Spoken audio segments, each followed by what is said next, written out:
नमस्कार। आदर्श पाठशाला में आपका हार्दिक स्वागत है। जैसा कि आपको पता है, हम कक्षा 10th की गणित विषय पढ़ रहे थे।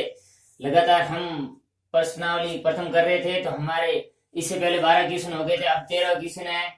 अब ये पहली बात ये है, मतलब ये वीडियो किसके लिए उपयोगी है, तो जो इस वर्ष 2000 जो मतलब 19-20 के अंतर्गत 9वीं कक्षा में थे, उनके वार्षिक एग्जाम भी नहीं हुए हैं, कोई बात नहीं, वो अब 10वीं कक्षा में आ गए हैं, तो उनको ये देखना बहुत जरूरी है। और जिनके 10वीं का एग्जाम अभी गणित का नहीं हुआ, उनके लिए भी ये उपयोगी सिद्ध हो सकता है। तो सबसे ज्यादा उपयोगी किसके लिए है, जो 9th में थे, वार्षिक परीक्षा नहीं हुई है, उनके लिए उपयोगी है, क्योंकि अब वो 10th में आ गए हैं, तो उनके लिए ये वीडियो है जो बहुत ही उपयोगी है।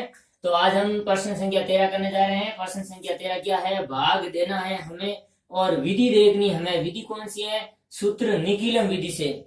सूत्र निकीलम विधि आते ही सबसे पहले आपको आधार उपाधार वगैरह ऐसी बातें आपके ध्यान में आ जानी चाहिए, चाहे गुना हो चाहे भाग हो।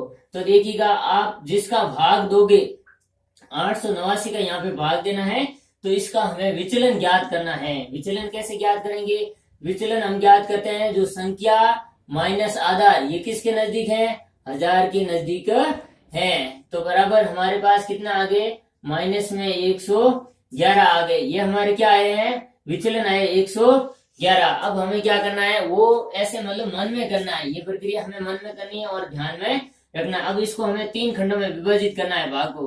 कितने खंडों में, 3 खंडों में। 3 खंडों में विभाजित कैसे करेंगे, जैसे मान लो ये हमारा हो गया प्रथम खंड, ये हमारा हो गया सेकंड खंड जिसे द्वितीय खंड कहते हैं, ये थर्ड खंड जिसे तृतीय खंड कहते हैं। अब हमें क्या करना है, सबसे पहले प्रथम खंड में लिखना है। क्या लिखोगे, सबसे पहले जिस संख्या का आपको भाग देना है, जैसे 889 है, उसको सबसे ऊपर लिखना है 889। अब इसका विचलन इसके नीचे लिखना है। इसका विचलन क्या आया था हमारे पास, माइनस का 111 आया था। तो लेकिन यहाँ पे आप ध्यान रखना, निकीलम विधि में माइनस में विचलन नहीं लिखा जाएगा, केवल और केवल यहाँ पे प्लस में ही लिखा जाएगा। अर्थात आप ऐसे भी याद रख सकते हो, इन दोनों का योग यहाँ पे क्या होना चाहिए, आधार के बराबर होना चाहिए, दोनों का योग। ये यहाँ पे आधार लिखना नहीं है ऐसे, लेकिन ये ऐसे आपको ध्यान में रखना है। तो यहाँ से ये कट कर देंगे हम, हमें इतना ही काम करना। अब ध्यान रखने वाली बात कौन सी है, सबसे पहले आप सीख गए होंगे, मतलब जो जिस संख्या का भाग देना वो ऊपर लिख ली, उसके नीचे क्या लिखा हमने, इसका विचलन जिसके योग से आधार के बराबर हो जाए। 9 और 1 कितने हो गए, 10 का 0 हासिल 1, 8 और 1 9 और 1 10 का 0 हासिल 1, 8 और 1 9 और 1 10, 1000 हो रहे इसका योग। अब हमें देखना है, सबसे पहले हम आएंगे तृतीय खंड में। कौन सी खंड में, तृतीय खंड में आएंगे। तृतीय खंड में कितने अंक लेने हैं, जो ऊपर जिसमें आप भाग दे रहे हो उसमें से कितने अंक लेने हैं तृतीय खंड में, तो ये अंक आप लोगे विचलन के बराबर। विचलन में कितने अंक है, 1 2 3 अंक है, 3 अंक है, तो आप तृतीय खंड में भी 3 अंक लोगे। तो 3 अंक कौन से हो गए, 1 2 3, पीछे से लेने, आगे से नहीं, 1 2 3 0 34, ये हमारे हो गए तृतीय खंड में अंक। अब हमारे पास में द्वितीय खंड में जो भी इस संख्या में पीछे बच जाते हैं वो अंक लेने पड़ते हैं। तो यहाँ पे ये पीछे कौन बचे हैं, 111। अब ऐसा मत समझ लेना आप ये भी 111 है, ये भी 111 है, ये वाले यहाँ नहीं रखिए, नहीं, जो यहाँ पीछे संख्या रहती है वो हम यहाँ द्वितीय खंड में लिखते हैं। तो यहाँ पे पीछे 111 है, तो हम 111 ही लिखेंगे। तो इतना आपको समझ में आ गया होगा। अब हम आगे बढ़ेंगे। आगे बढ़ने से पहले देखिएगा, ये 3 लिए ना हमने, एक एक ये यहाँ से लिए हैं, ना कि यहाँ से, ये बहुत ध्यान रखने योग्य बात है। अब क्या करेंगे, इसका जो पहला अंक है इसको हम सीधा उठा के बाहर ले लेंगे। पहला अंक क्या है, 1 है, 1 को हमने बाहर ले लिया। अब हमें क्या करना, इस 1 को विचलन से गुणा करना है। 1 को क्या करना, विचलन से गुणा। 1 गुणा 111 कितने हो जाएंगे, 111। और इससे आगे वाले अंकों के नीचे नीचे लिख लेना है। जो गुणा आया ना आपके पास, 1 को 111 से गुणा किया तो 111 आ गए, आगे वाले एक अंक के नीचे एक एक अंक लिखते हुए हमें चलना है। ये हमने लिख लिया। अब क्या करना, इन दोनों को जोड़ते हुए, 1 और 1 कितने हो गए, 2, इन दोनों को जोड़ते हुए इसको बाहर लिखना है। तो ये कितने हो गए हमारे पास, 1 और 1 हमारे पास 2 हो गए, तो हमने 2 को ले लिया सीधा बाहर। अब क्या करना, वही प्रक्रिया दोहरानी, जैसे पहले हमने 1 को इससे गुणा किया था, अब 2 को इनके साथ गुणा करना। 2 को आप 111 के साथ गुणा करोगे, कितने आएंगे, 222 आएंगे। तो 222 वही, इस अंक को छोड़ते हुए आगे आपको लिखते जाना है, 222। अब क्या करना है, इन सब को जोड़ते हुए बाहर लेने हैं। ये कितने हो गए, 2 और 2 4 हो गए। अब क्या करना, वही प्रक्रिया, इस 4 को 111 से गुणा करना है। कितने हो जाएंगे, 444। ये हमारे पास हो गए 444। अब हम क्या करेंगे, इन सबको जोड़ेंगे, लेकिन हम तृतीय खंड में आ गए हैं तो वापस विचलन से गुणा नहीं करेंगे। तो तृतीय खंड में 4 और 4 कितने हो गए, एक दूसरे के ऊपर नीचे वाली संख्या को आपस में जोड़ना। 3 और 2 कितने हो गए, 5 और 4 कितने हो गए, 9। एक और 2 3 और 4 7, ये 798 हो गए। अब हमें ये देखना है, ये जो 798 आए हैं ये हमारे कहीं 889 से जिसका हम भाग दे रहे हैं उससे अधिक तो नहीं है, तो 798 889 से कम है, इसका मतलब ये हमारे क्या है, शेषफल है। अगर अधिक आते तो हम एक दो बार संख्या भाग देके वापस जोड़ देते, और ये हमारे पास क्या आ गया है, भागफल आ गए। हमें केवल और केवल इतना ही काम करना है, इससे ज्यादा आपको कहीं लिखा हुआ मिलेगा संकेत वगैरह इसके, वैसे संकेत वगैरह इसमें नहीं लिखने हैं। बोर्ड की दृष्टि से वैदिक गणित का ये मतलब है, आप फर्स्ट से फर्स्ट कैलकुलेशन करो, तो फर्स्ट से फर्स्ट करने के लिए आपको सीधे तो इतना ही काम करना है। अब देखिए हम आते हैं हमारे क्वेश्चन संख्या 14 में, वही विधि सेम है, निकिलम विधि से करना है ये भी। तो इसके लिए हम क्या करेंगे, सबसे पहले इसको डायरेक्ट 3 खंडों में बांट लें। ये हमने 3 खंडों में इसको बांट लिया। अब क्या करना, प्रथम खंड में क्या करना, सबसे ऊपर जिस संख्या का भाग देना है हमें वो लिख लिया हमने, लिख लिया। ये 2 अंक है, इसका विचलन 2 अंकों में आएगा, तो विचलन क्या आएगा इसका, 0 3।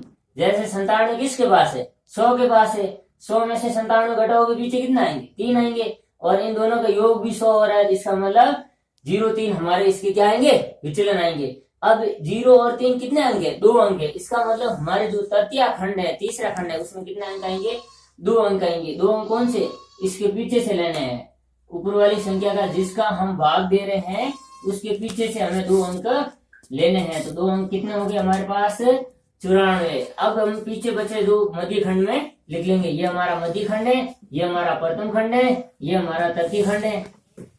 अब मध्य खंड में हमारे पास क्या बचे हैं, 39 ही बचे हैं। अब क्या करना है, वही प्रक्रिया दोहरानी है। सबसे पहले हमको सीधा बार 3 को सीधा बार ले लिया, कितने आगे, 3 आगे। अब 3 को क्या करना है, 0 3 से गुणा करना है, ना कि 3 से। तो 0 3 से आप गुणा करोगे कितने हो जाएंगे, 0 9। तो 0 9 कैसे लिखोगे, इस एक अंक को छोड़ते हुए अगले वाले अंकों के नीचे लिखोगे आप 0 9। अब ये कितने हो गए, 9 और 0 कितने हो गए, 9 और 0 हो गए आपके पास 9 हो गए। अब 9 को आप 3 से गुणा करोगे 0 3 से, तो कितने हो जाएंगे, 27। तो आगे लिखने हैं हमें 27। अब ये कितने हो गए, 7 और 4 11 का 1 हासिल 1, 1 और 9 10, 10 और 9 19, और 2 कितने हो गए, 21। अब हमें देखना है जो हमारे पास 211 आए हैं, ये तो इससे 97 से अधिक है या कम, अधिक है बिल्कुल। तो हम इस 211 में डायरेक्ट 97 का भाग देंगे। पूरी बार कितनी बार जाएगा, हम एक बार दे रहे हैं 97, फिर भी 97 से अधिक शेष बच रहे हैं, तो हम 2 बार दे रहे हैं, तो 97 दूना 194। 194 इसमें से हम क्या कर लेंगे, माइनस कर लेंगे, और 2 बार हमने भाग दिया तो 2 इस भागफल के अंदर जोड़ लेंगे। क्या करना है, डायरेक्ट भाग देना है, जो शेषफल बचा था हमारे पास 211 में 97 का डायरेक्ट भाग देना है। हमने 2 बार बोला, 97 2 144 194, अब 2 बार बोला इधर 2 जोड़ेंगे, भागफल में 2 जोड़ेंगे और 2 गुना इसमें से घटाएंगे।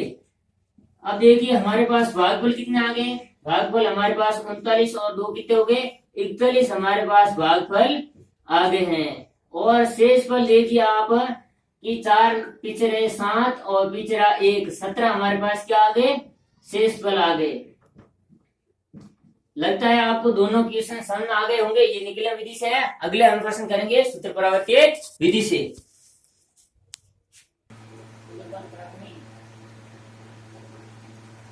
हाँ, अगला प्रश्न है हमारा सूत्र परावर्ती विधि। कौन सी विधि है, सूत्र परावर्ती विधि। देखिएगा, आप ध्यान दीजिएगा, पिछले प्रश्नों में हमारे थी निकिलम विधि, इस प्रश्न में हमारे है सूत्र परावर्ती विधि। अब देखिए परावर्ती विधि में ध्यान रखने योग्य बात क्या है, दोनों में अंतर क्या है। जैसे मान लो निकिलम विधि में और परावर्ती विधि में, परावर्ती विधि में जैसे मान लो इस संख्या का हम जिस संख्या का भाग दे रहे हैं, वो संख्या का विचलन किस में आता है। जैसे मान लो 97 किसके पास है, 97 है हमारे 100 के पास। तो हम विचलन कैसे ज्ञात करते हैं, संख्या माइनस आधार बराबर हमारा आता है विचलन। तो ये हमारे पास आया माइनस का 0.3। कितने अंक लेने हैं विचलन में, जितने आधार में 0 है उतने अंक लेने। ये बात आप याद रख लेना, भूलोगे नहीं, वरना भूल जाते, क्या करते हो कहीं पे 0.3 की जगह केवल 3 कर लेते हो और सारा प्रश्न खराब हो जाता है। इसलिए जितने आधार में 0 होते हैं उतने आपको अंक लेने हैं विचलन के अंतर्गत। तो आप ध्यान रखने की योग्य बात यह है, सूत्र परावर्ती विधि और निकलन विधि में अंतर क्या है।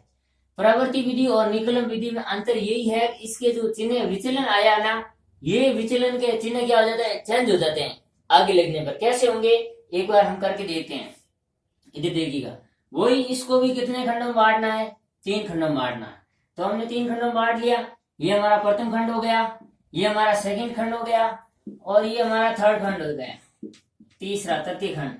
अब देखिएगा सबसे पहले ऊपर क्या लिखने हैं, 97 लिख लिया हमने।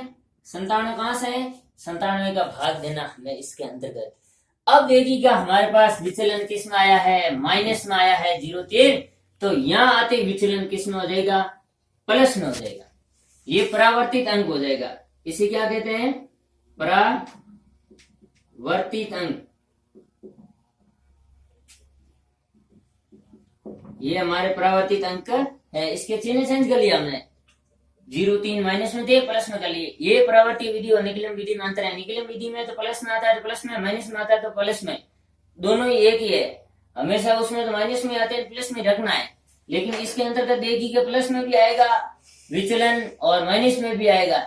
इसका मतलब उसके चिन्ह चेंज कर लेना है, प्लस में आता है माइनस में कर लेना है और माइनस में आता है तो प्लस में कर लेना। लगता है आपको समझ आ गया होगा। अब कितने अंक हैं, 2 अंक हैं, तो वही 2 अंक उठा के आगे लेना है तृतीय खंड में, 12 लेने हैं तृतीय खंड में। और पीछे 2 अंक बचे हैं, जैसे मान लो इसमें 21 बचे हैं तो वो लेने हैं मध्य खंड में। अब वही प्रक्रिया है, सेम टू सेम। 2 को क्या करना, सीधा बाहर लेना, ले लिया, आगे 2 बाहर हमारे पास। अब 2 को 0.3 से गुणा किया तो हमारे पास 0.6 हो गए। कितने हो गए, 0.6। अब वही 1 को सीधा बाहर लेना है, 1 आ गया। इसी 1 को 0.3 से गुणा करना है, कितने आ गए, 0.3। अब इन दोनों का योग करना, 3 2 5, 6 और 1 7, 75 हमारे पास क्या है, शेषफल है। इसमें भी देखना है कि ये 75 कहीं इस 97 से जो जिसका हम भाग दे रहे हैं उससे अधिक तो नहीं है। और ये हमारे पास 21 क्या है, भागफल है। अब आगे देखिएगा प्रश्न संख्या 16। इसके अंतर्गत किसका भाग देना है, 131 का भाग देना है। 131 का भाग देना है। 131 किसके नजदीक है, 1000 के नजदीक है या 100 के नजदीक है, 100 के नजदीक है। तो हम संख्या में से क्या माइनस करेंगे, आधार माइनस करेंगे। आधार हमारे पास क्या है, 100 है। तो इसके अंदर ध्यान देना, 100 माइनस के प्लस के 131 है, तो हमारे पास प्लस का 31 आ गया। विचलन किसका आया है, प्लस का आया है। अब हमें इसको क्या करना है, 3 खंडों में विभाजित करना है। हमने कर लिया इसको 3 खंडों में विभाजित। ये हमारा प्रथम खंड हो गया, ये हमारा मध्य खंड हो गया, द्वितीय खंड हो गया, ये हमारा तृतीय खंड हो गया। अब क्या करना है, सबसे पहले जिसका भाग दे रहे हैं हम 131 हो गया, लिख लिया। उसके नीचे यहाँ पे इसका परावर्तित अंक लिखना है। परावर्तित अंक कैसे बनेंगे, ये 31 किसके हैं, प्लस के हैं। इसको हम कर लेंगे माइनस के 3 और माइनस का 1। प्लस के 31 से हमने इसको माइनस में बदल दिया। ये हमारा परावर्तित अंक हो गए। परावर्तित क्या हो गए, अंक हो गए, परावर्तित अंक हो गए। अब क्या करना है, देखिएगा -1 को और प्लस के 1 को जोड़ोगे 0 आएगा। -3 को प्लस के 3 से 7 जोड़ोगे तो 0 हो जाएगा। और 1 का 1, यहाँ पे भी योग शो हो रहा है। और पिछले वाले वीडियो में यहाँ पे भी योग शो हो रहा है। 97 में 3 जोड़ रहे थे तो भी शो हो रहे थे। इसका मतलब यहाँ पे जो आधार है वही रहना चाहिए योग इसका, ये ध्यान रखना। यहाँ पे कितने अंक है, 1 और 2 अंक है। और तृतीय खंड में कितने अंक आएंगे, 2 अंक आएंगे। पीछे वाले 2 अंक कितने हैं, पीछे वाले 2 अंक 85 है। अब पीछे कितने रहे हैं, 133। तो 133 हमें लिखने हैं मध्य खंड में। अब क्या करना, वही प्रक्रिया, पहला अंक उठा के सीधा बाहर लेना, एक को हमने बाहर ले लिया। अब हमें एक को गुणा करना किसके साथ, -3 के साथ और -1 के साथ। तो हमारे पास ये आ गया -3 और -1। ध्यान रखने वाली बात है। अब देखिए इतनी देर जुड़ रहा था क्योंकि दोनों अंक प्लस के थे, लेकिन यहाँ पे देखना 3 एक माइनस का है और दूसरा प्लस का है, दोनों आपस में जुड़ेंगे क्या हो जाएगा, 0 हो जाएगा, क्योंकि एक माइनस का है और एक किसका है, प्लस का है। अब हम 0 को किसके साथ गुणा करेंगे, 31 के साथ। आपको पता है 0 को किसी संख्या के साथ गुणा करते हैं तो क्या आता है, 0 ही आता है। अब क्या करना हमें, प्लस के 3 में से माइनस का 1 घटाना है, तो पीछे कितने रहे, प्लस के 2 रह गए। अब इस 2 को क्या करना है, हमें गुणा करना है किसके साथ, माइनस के 31 के साथ या -3 और 1 के साथ। कितने हो गए ये, माइनस के 6 हो गए और अगला कितने हो गए, माइनस के 2 हो गए। अब क्या करना है, सीधा सा ये जुड़ेगा तो नहीं, घटेगा। 5 में से 2 गए, पीछे क्या रहे 3, 8 में से 6 गए, पीछे क्या रहे 2, तो 23 हमारे क्या आ गए, शेषफल आ गए। और 102 हमारे क्या आ गए, भागफल आ गए। देखिएगा केवल परावर्ती विधि हेतु करने हेतु ये एक ही प्रश्न था, ये तो पिछली बार हमने निखिलम विधि से किया था, ऐसा कैसा प्रश्न है। तो आगे हम ध्वजांक विधि से जो प्रश्न करेंगे, लगता है आपको समझ आ गया होगा।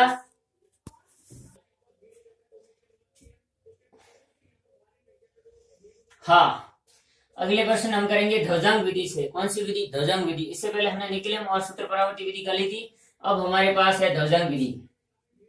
अब देखिए ध्वजांक विधि है ना, इसको हम इस प्रश्नों को कई तरीकों से कर सकते हैं।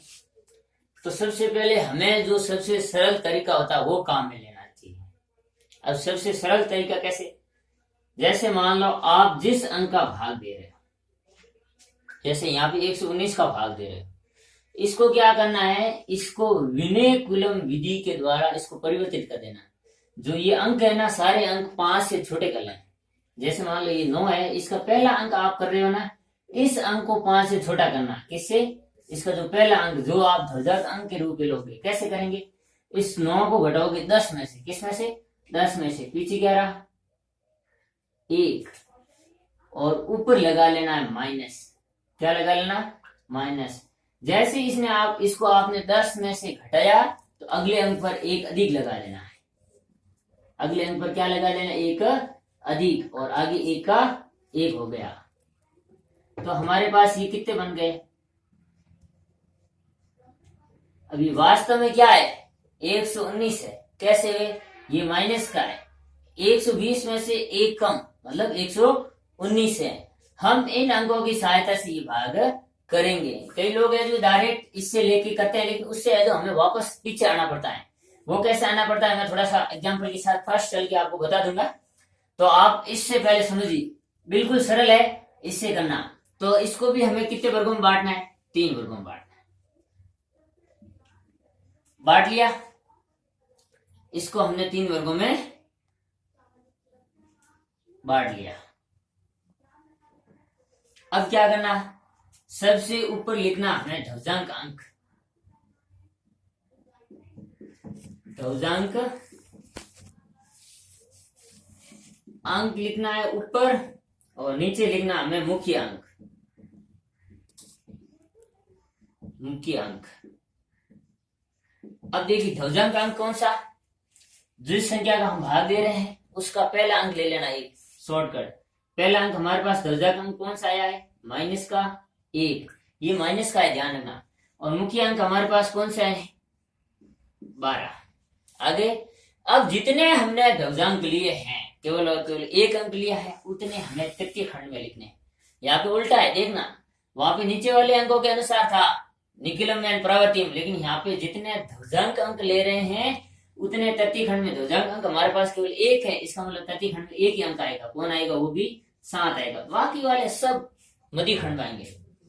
तो बाकी जो भी बचे हैं 5, 9, 2, 8, 3, ये सब क्या आ गए, हमारे मध्य खंड के अंतर्गत आ गए।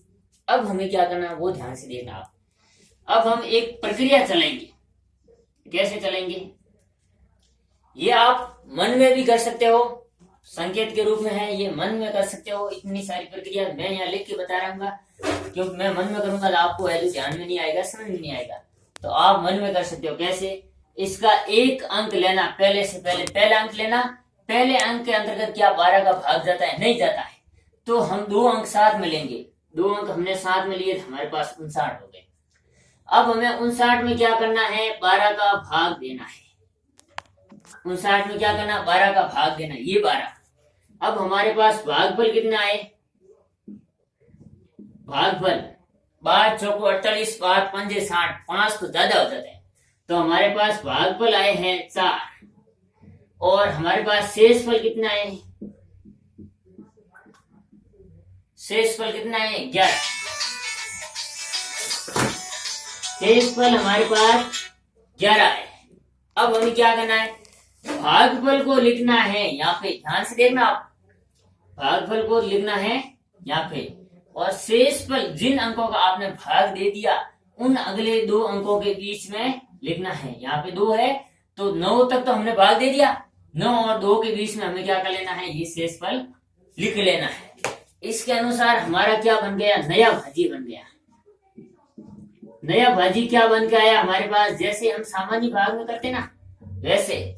तो 111 के आगे क्या लिखना है? 2 लिखना है। इसका मतलब ये 112 बन गए। 11 के आगे हमने 2 लिखा, इसका मतलब ये 100 क्या बन गए? 12 बन गए। अब क्या करना हमें? संशोधित भाजी ज्ञात करना। वो संशोधित भाजी कैसे ज्ञात करेंगे? संशोधित भाजी ज्ञात करने के लिए हमें क्या करना पड़ेगा? ध्यान से देखना, मैं एक स्टेप धीरे धीरे समझा रहा हूं। ये जो नया भाजी है ना, इसमें से हमें माइनस करना है। क्या करना है? माइनस करना है। किससे? जो हमारा पहले वाला भागफल आया था उसको गुणा करना। किससे? ध्रुवांक से। पहले वाला भागफल क्या हमारे पास? 4। ध्रुवांक क्या हमारे पास? माइनस का 1 है। ध्यान से देखना, यहाँ पे प्लस का 1 नहीं है, माइनस का 1 है। अब हमें क्या करना पड़ेगा? अब हमें देखिएगा आप लोग कि माइनस को आप माइनस से गुणा करोगे प्लस हो जाएगा। तो 112 में ये 4 जुड़ जाएंगे, घटेंगे नहीं। तो कितने हो गए? 116 हो गए। हो गए। अब हमें क्या करना है? 116 में भाग देना है। सेकंड प्रक्रिया चलाएंगे हम। 116 में भाग देंगे किसका? 12 का। हमारे पास भागफल कितना है? भागफल हमारे पास 12 में 108, 9 आए। शेषफल कितना है? शेषफल 108 पीछे शेष ही कितना बचे? 8 शेषफल बचे। तो भागफल कहाँ लिखना है? 4 के आगे।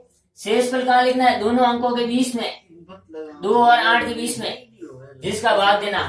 अब देखिएगा नया भाजी क्या है हमारे पास? नया भाजी हमारे पास निकल कर आया है। ये 8 के आगे 8 कितने हो गए? 88 बन गए। अब हम क्या करेंगे? संशोधित भाजी ज्ञात करेंगे। संशोधित भाजी ज्ञात करने के लिए क्या करना पड़ता है? संशोधित भाजी बराबर ये जो 88 थे इसमें से हमें माइनस करना। क्या? जो अगला हमारा भागफल आया था 9, इसको गुणा करना ध्रुवांक से। कितने हो गए? 9 गुणा माइनस का 1।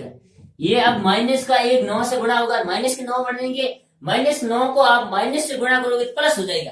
अब प्लस जोड़ोगे आप 88 के अंतर्गत 97 बनेगा। ये हो गए हमारे पास 97। अब क्या करना हमें? 97 में भाग देना है। 97 में आप भाग दोगे, किसका दोगे? 12 का दोगे। भागफल कितना है आपके पास?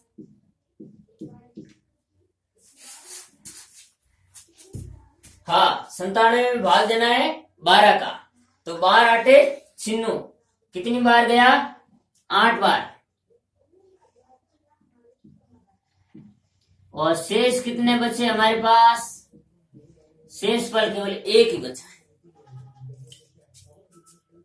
भागफल 8 तो 8 यहां लेके जाएंगे, शेषफल 1 तो 1 अगली संख्याओं के बीच में लिखा जाएगा। अब हमारे पास नया भाजी क्या आया है? नया भाजी हमारे पास आ गया है। एक तो ये 1 के आगे 3 उतारेंगे, कितने हो जाएंगे? 13। अब हमें क्या करना है? संशोधित भाजी ज्ञात करना है। संशोधित भाजी कैसे ज्ञात करेंगे? वही प्रक्रिया, नए भाज्य के में से घटाने हैं। क्या घटाने हैं? पिछला भागफल गुणा ध्वजांक। पिछला भागफल 8 गुणा ध्वजांक कितना है हमारे पास? माइनस का 1। माइनस 1 को 8 से गुणा करोगे 8 बन देंगे। माइनस का 8 बन देंगे। माइनस 8 को 1 से गुणा होगा, जैसे प्लस का बन जाएगा। प्लस के 8 और माइनस को जोड़ोगे, माइनस के 13 को, तो आपके पास कितने हो जाएंगे? 21 हो जाएंगे प्लस के। अब आप 21 के अंदर भाग दोगे किसका? 21 में आप भाग दोगे 12 का, तो भागफल आपके पास आएगा 1 और शेषफल आपके पास आएगा कितना आएगा? शेषफल 12 गए, 21 में से पीछे रहे 9। तो भागफल आपको अगली संख्या के आगे उतारने हैं, शेषफल आपको अगली संख्या के दोनों के बीच में उतारने हैं। अब हम क्या आगे हैं? 12 आगे हैं। तो इसका मतलब हमें सीधा संशोधित भाजी ज्ञात करना है। अब वापस है तो ध्वजांक से गुणा नहीं करना, भाग है तो नहीं देना, क्योंकि हम 12 आ गए, तीसरे खंड में आ गए। तो हमारे पास नया भाजी यहाँ पे क्या निकल कर आया है? नया भाजी हमारे पास क्या निकल के आया? 9 के बाद क्या है? 7, तो 97 आ गए। अब हम संशोधित भाजी ज्ञात करेंगे। ध्यान रखना, ये संशोधित भाजी ज्ञात करना बहुत ही जरूरी है। संशोधित भाजी के लिए क्या करेंगे? 97 में से माइनस करेंगे। क्या करेंगे? पिछला भागफल कितना था? 1 को गुणा करोगे ध्वजांक से, प्लस का 1 को गुणा करोगे माइनस के 1 के साथ, प्लस का 1 बन जाएगा, और प्लस का 1 आप 97 में जोड़ोगे कितने बन जाएंगे? 98 बन जाएंगे। ये जो 98 आए, ये आपके क्या है? शेषफल है। ये आपके क्या है? शेषफल है। और ये 4981 आए हैं, ये क्या है? भागफल है। ये आपके भागफल है। लगता है आपको समझ आ गया होगा। कई लोग इसको कैसे करते हैं, मान लो मैं इसी को है जो आपको दूसरे तरीके से समझाऊं, तो जैसे मान लो यही अंक है, तो हमने ध्वजांक ले लिया 9, 119 में से पहला अंक ऊपर ले लिया, सीधा डायरेक्ट हमने ये घटाने वाली प्रक्रिया नहीं की। और उसके बाद में हमने मुख्य अंक ले लिए कितने? 11। उसके बाद में इसको हमने 3 खंडों में बांट दिया। अब हम क्या करेंगे? 1 है ध्वजांक, तो 1 आ जाएगा इसके अंदर का 7, और पीछे 2 अंक बचे थे हमारे पास 59, 28, 3, ये मध्य खंड में आ गए। आगे अब हम क्या करेंगे? वही प्रक्रिया, सेम टू सेम। 59 में भाग देंगे किसका? 11 का। 59 में हमने 11 का भाग देंगे हम, तो हमारे पास 11 पंजे 55। भाग कितनी बार गया? 5 बार। तो हमारे पास भागफल आ गए 5। फिर आगे हमारे पास शेषफल 4। तो हम भागफल की जगह उतारेंगे, शेषफल अगले अंकों के बीच में उतारेंगे। उतार लिया हमने। कितने हो गए ये? अब है जो हमारे पास नया भाजी आ गया। नया भाजी हमारे पास क्या आ गया? 42। अब हमें क्या करना ज्ञात? संशोधित भाजी ज्ञात करना पड़ेगा। संशोधित भाजी के लिए क्या करना पड़ता है? नए भाजी में से 42 में से माइनस करना क्या? जो पिछला भागफल आया था उसका गुणा करना ध्वजांक से। ध्वजांक क्या हमारे पास? 9। तो अब देखिएगा माइनस के कितने बन रहे हैं यहाँ पे? 9 पंजे 45, और प्लस के कितने? 42 में से हम 45 नहीं घटा सकते हैं। इसका मतलब हमें यहाँ पे प्रक्रिया ये फर्स्ट हमने की, ये हमें क्या करनी पड़ेगी? कैंसिल करनी पड़ेगी, और प्रक्रिया वापस से फर्स्ट हमें शुरू करनी पड़ेगी। और उसमें कैसे करना पड़ेगा? वापस से हम फर्स्ट प्रक्रिया शुरू करेंगे। 59 में किसका भाग देंगे? 11 का भाग देंगे। पिछली बार हमने 5 तक बोला था, इस बार हम 4 तक ही देंगे, 1 कम कर लेंगे उससे। तो हमारे पास भागफल 4 आ गया, और शेषफल हमारे पास अब ज्यादा बच जाएंगे। कितने बच गए? 1144 गए किसमें से? 59 में से। तो शेषफल हमारे पास 15 बच गए। तो हम यहाँ पे कितने लिखेंगे? 4। यहाँ पे शेषफल कितने लिखेंगे? 15। समझ आ गया होगा। अब हमारे पास नया भाजी क्या आ गया? 152। नया भाजी हमारे पास 152 आ गया। अब हमें क्या ज्ञात करना है, संशोधित भाज्य। संशोधित भाज्य के लिए हम क्या करते हैं, 152 में से माइनस करेंगे क्या, 4 गुना 9, 4 गुना 9 पंजे 45, 936 सॉरी 36 घटाने 152 में से, 152 में से 36 घटाए पीछे कितने रहे, 12 में से 6 गए पीछे रहे 6। अब 14 में से 3 गए पीछे कितने रहे 11, हमारे पास 116 है। अब क्या करना है, 116 में वही भाग देना, वापस 116 में भाग देना है किसका, 11 का।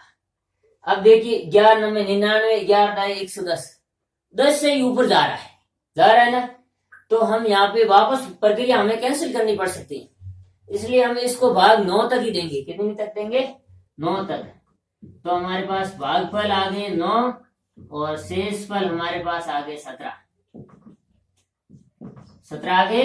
तो भागफल की जगह हम 9 लिख लेंगे, शेषफल की जगह हम क्या लिख लेंगे, 17। तो हमारा इस प्रकार नया भाजी क्या बन रहा है, नया भाजी हमारे पास बन रहा है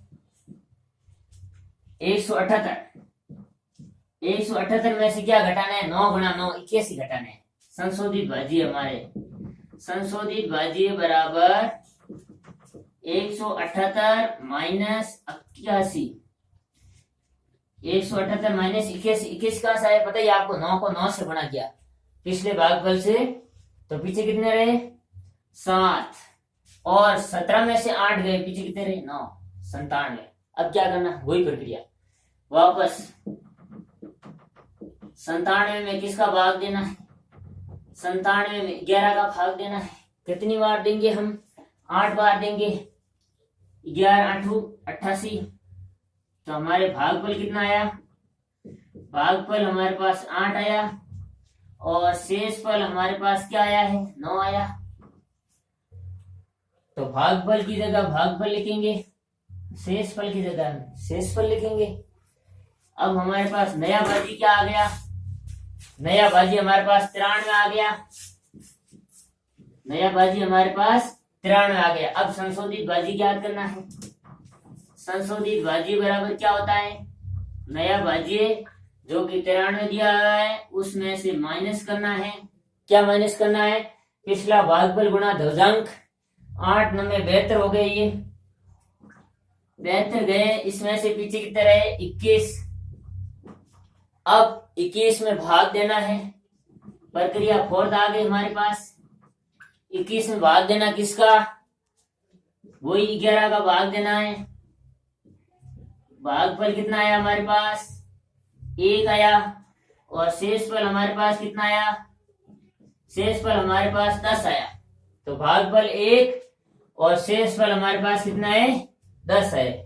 अब नया भाजी हमारे पास क्या बनेगा, नया भाजी, नया भाजी हमारे पास 107 बन गया। अब हमें संशोधित भाजी ज्ञात करना है, क्या करना है, संशोधित भाजी। संशोधित भाजी के लिए हम क्या करते हैं, नया भाजी जो 107 है इसमें से हम माइनस करते हैं, क्या, पिछला भागफल गुणा ध्वजांक, 1 गुणा 9 करेंगे, कितना आ गए 9, 107 में से 9 घटाओगे पीछे क्या रहे 98।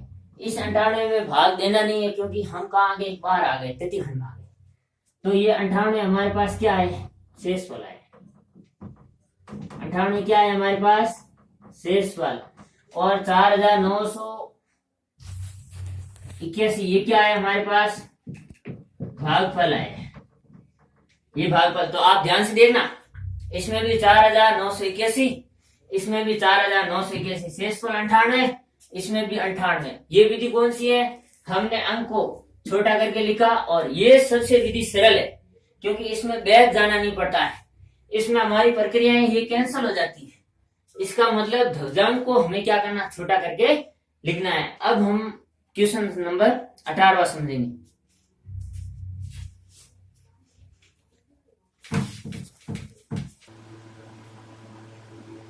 हाँ, नेक्स्ट प्रश्न है हमारा 58 का 4 में भाग देना है 59। जैसे कि मैंने बताया था, अगर ध्वजांक अंक जो हम ले रहे हैं वो 5 से ऊपर है तो उसको आपको बदल दो, आप छोटा कर लो। कैसे कर लेंगे, 9 को घटाएंगे 10 में बीती 11, 1, ये किसका बन जाएगा? माइनस का। अगला अंक 5 है, इसके ऊपर क्या लगा लेना? 1 अधिक लगा लेना। तो हमारे पास ये क्या बन गए?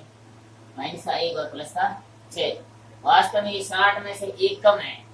आपको 61 दिख रहा है, ये 61 नहीं है, ये 60 में से 1 कम है, इसका मतलब 59 है।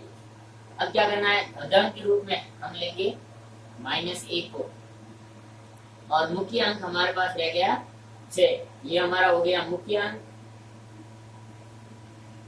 और ये हमारा हो गया ध्रुवंक। ध्रुवंक हमारे पास 1 है, मुख्य अंक हमारे पास 6। अब देखिए, जितने ध्रुवंक लिए अपने उतने अंक हमें क्या करने? प्रति खंड में लिखने हैं। ये हमारा प्रथम खंड है, ये द्वितीय खंड है, ये हमारा थर्ड खंड है। कितने लिए अंक? ध्रुवंक 1 लिया, तृतीय खंड में कितने अंक आएंगे? केवल और केवल 1 अंक आएगा, जो लास्ट वाला था। पीछे 2 भी बचे हैं, 58, ये हमें तो लिखना। अब क्या करना है हमें? अब हमें वही प्रक्रिया देनी, डायरेक्ट 1 अंक में देना। 1 में 6 का 5 में 6 का भाग जाता है, इसका मतलब 2 अंक लेके 58 में भाग देना किसका? 6 का। तो हमारे पास भागफल कितना आया?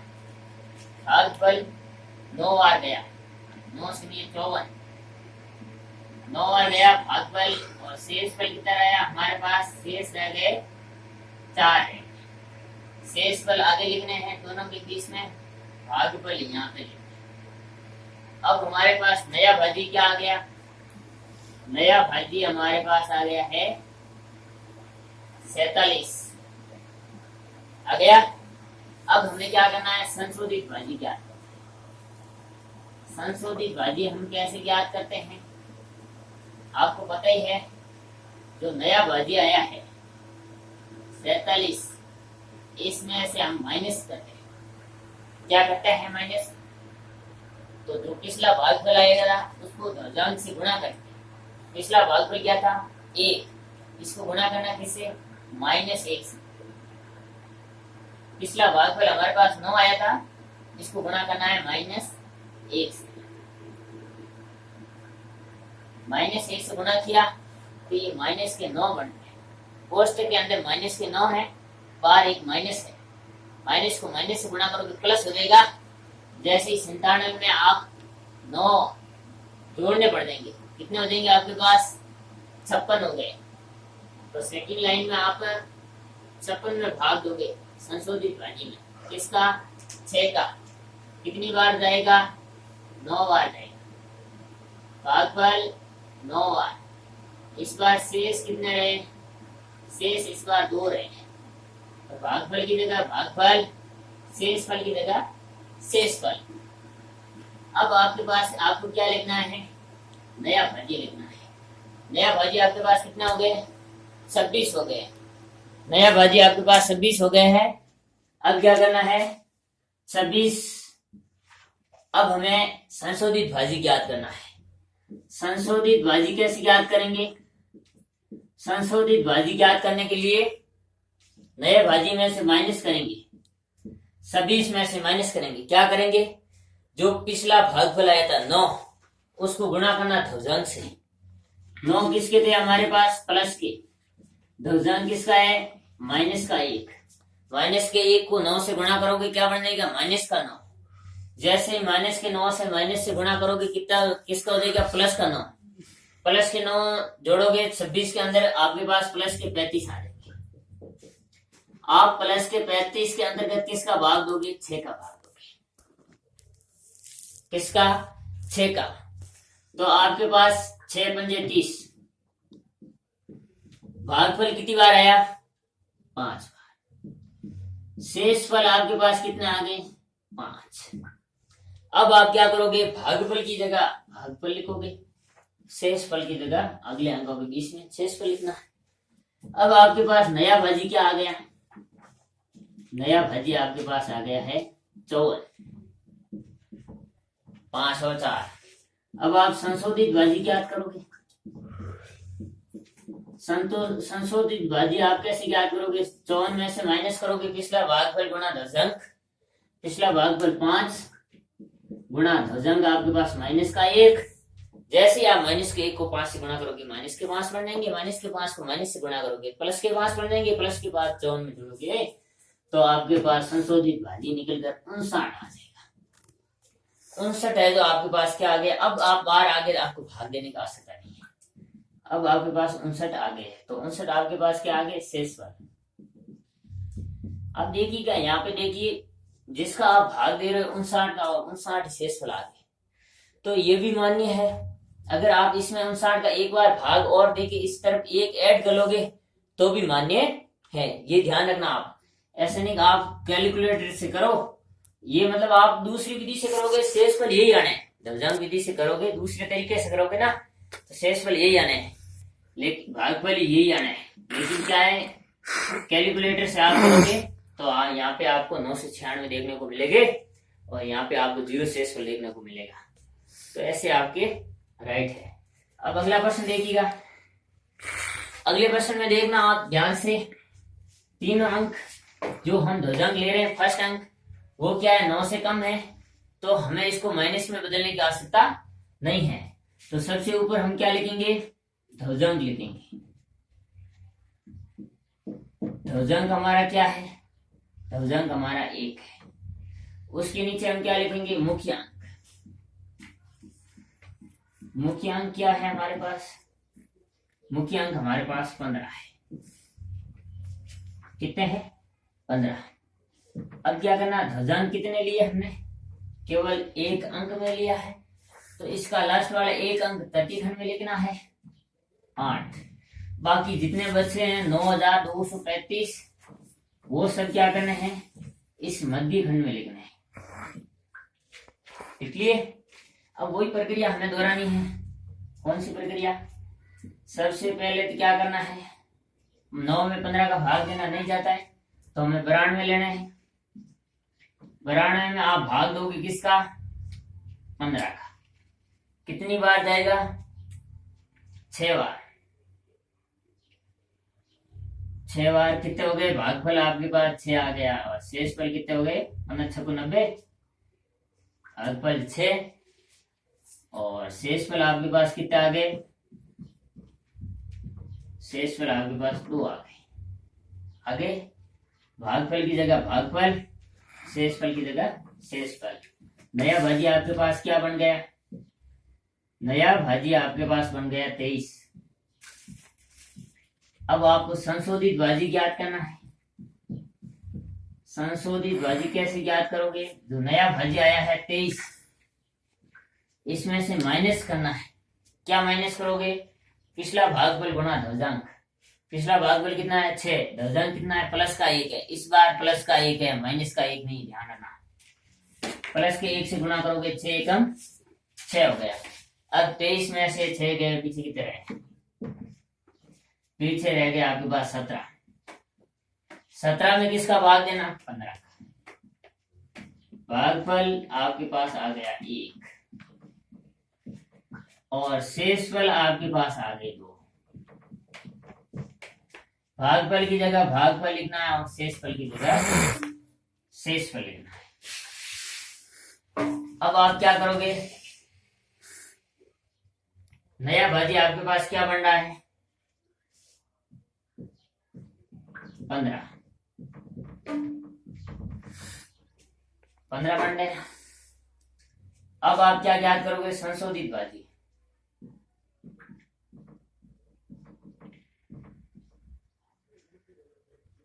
नहीं यहाँ पे गलती कर ली, भागफल की जगह भागफल लिखना। भागफल कितना आया 1, शेषफल की जगह शेषफल लिखना। शेषफल कितना आ गए 2। नया भाजी हमारे पास कितना बन रहा है 25 बन रहे हैं।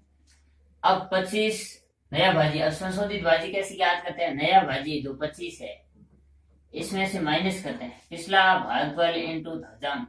1 गुणा 1 कितना हो गया 1। अब हमारे पास आ गए 24। 24 में किसका भाग देना है 15 का। भागफल कितने आए हमारे पास, भागफल हमारे पास आए हैं 1 और शेषफल हमारे पास कितना है 9। भागफल की जगह भागफल और शेषफल की जगह शेषफल। शेषफल कितने 98। ये नहीं, नया भाजी कितना बन गया 98। नया भाजी हमारे पास अगर 98 बन गया है तो हम संशोधित भाजी ज्ञात करेंगे। संशोधित भाजी कैसे ज्ञात करते हैं? संशोधित भाजी के लिए क्या करेंगे 98 में से माइनस करेंगे। क्या माइनस करेंगे? पिछला भागफल 1, इसको गुणा करना किसके साथ 1 के साथ, कितना हो गया 1। तो हमारे पास संशोधित भाजी कितना आ गया 97। अब देखिएगा हम तृतीय खंड में आ गए, हमारा भाग पूरा हो गया। अब हम आगे भाग नहीं देंगे। ये 97 हमारे पास क्या आ गए शेषफल, और 611 हमारे पास क्या आ गए भागफल। तो आपको समझ में आ गया होगा। अब हमारे पास एक लास्ट प्रश्न था, वो करेंगे हम। हाँ, लास्ट प्रश्न है हमारा 20वां। 1 2 3 4 5 में 91 का भाग देना। जैसा कि इसका एक का अंक आपको बताइए पहले से ही है, जो 5 से कम है, तो हम यहाँ पे ध्वजांक लेंगे। ध्वजांक हमारे पास हमने ले लिया, इसका पहला अंक 1 प्लस का है। दूसरा हमारा मुख्य अंक है, मुख्य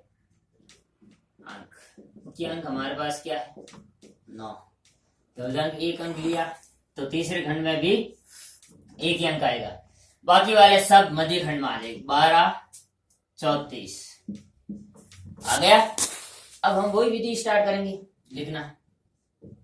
क्या करना, सबसे पहले 1 में 9 का जाता नहीं, 12 में देंगे 9 का भाग। 12 भाग 9 बराबर भागफल कितना है हमारे पास, भागफल 1 आ गया। और शेषफल कितना है हमारे पास, शेषफल हमारे पास 3 आ गए। तो भागफल की जगह भागफल लिखना, शेषफल की जगह शेषफल, दोनों को जिसमें भाग देना बाकी। अब हमारे पास नया भाजी है। नया भाजी क्या बन रहा है 33। अब हम संशोधित भाजी ज्ञात करेंगे। संशोधित भाजी के लिए क्या करेंगे 33 में से घटाएंगे क्या, पिछला भागफल गुणा ध्वजांक। 1 गुणा 1 कितना हो जाएगा 1 बराबर कितना है 32। इस 32 में भाग देंगे किसका, 32 में भाग देंगे हम 9 का। तो हमारे पास भागफल कितना आ गया 3 9 27 3। शेषफल कितना आ गए 5। भागफल की जगह भागफल, शेषफल की जगह शेषफल लिख लिया हमने। हमारा नया भाजी कितना बन रहा है 54। नया भाजी 54 और संशोधित भाजी हमारा कितना बन रहा है 54 में से क्या घटाना है, 54 में से घटाना है 3 गुणा 1। पिछला भागफल 3 गुणा ऊपर वाला ध्वजांक 1, कितना हो गए 3। पीछे कितना रहे 51। अब हमें 51 में भाग देना है किसका 9 का। कितनी बार जाएगा, भागफल आएगा हमारे पास 9 का भाग देना। भागफल हमारे पास आ गया 5 और शेषफल कितने रहे हमारे पास 6। 9 5 45, 51 में से 45 के पीछे रहे 6। तो भागफल की जगह भागफल और शेषफल की जगह शेषफल। अब हमारे पास नया भाजी क्या बन गया, नया भाजी हमारे पास बन गया है 65। अब संशोधित भाजी ज्ञात करना पड़ेगा। संशोधित भाजी के लिए 5 65 में से क्या करेंगे 5 गुणा 1 माइनस करेंगे। 5 गुणा 1 कितने हो गए 5 हो गए। संशोधित भाजी हमारे पास कितना आया 60। ये भाजी कहां से आया तृतीय खंड से। इसका मतलब अब भाग नहीं देंगे। 60 हमारे पास क्या आ गए शेषफल और 135 हमारे पास क्या आ गए भागफल। तो इसी के साथ प्रश्नावली हमारी 1.1 पूरी होती है और आगे 1.2 देखना जरूर।